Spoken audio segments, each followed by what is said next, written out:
গত আগস্ট থেকে এই পর্যন্ত কতজন বাংলাদেশ এবং কতজন ইন্ডিয়ান টাউটকে আপনারা আটক করেছেন?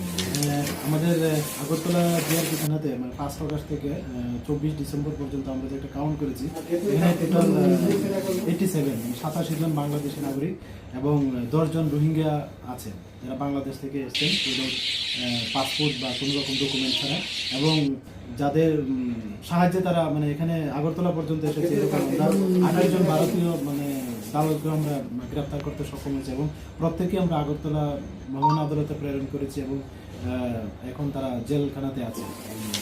এই পর্যন্ত কয়টি কেস রেজিস্টার হয়েছে আপনাদের? 1 আগস্ট থেকে 24 ডিসেম্বর পর্যন্ত আমরা এরকম 25টি মামলা দিয়েছি আমাদের আগরতলা জিআরপি থানায়। বর্তমানে সবগুলি তদন্ত চলছে এবং কিছু চার্জশিটও হয়েছে এবং যেগুলি বাকি আছে এগুলি তদন্ত চলছে। স্যার, একটা বিষয়, যে বাংলাদেশিগুলিদেরকে আপনারা আটক করছেন তাদেরকে জিজ্ঞাসাবাদের পত্র অনুযায়ী কি স্বীকারোক্তি করছে ওরা? হ্যাঁ, প্রাথমিকভাবে তো তারা এটাই বলছে যে তারা এখানে কাজ করার সুবিধাতেই মানে এখানে আসা, তারা বলতে আছে।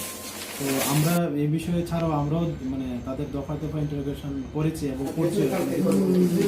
তো এমন কিছু কিছু ব্যাপার আছে, মানে কিছু কিছু আবার এমনও আছে যে তাদেরও কোনো আত্মীয় স্বজন এখানেও আছে, কলকাতা, মুম্বাই, বেঙ্গালুরু এরকম আছে বলছে, কিন্তু তারাও সঠিকভাবে বলতে পারে না যে এক্সাক্ট ওই জায়গাতে।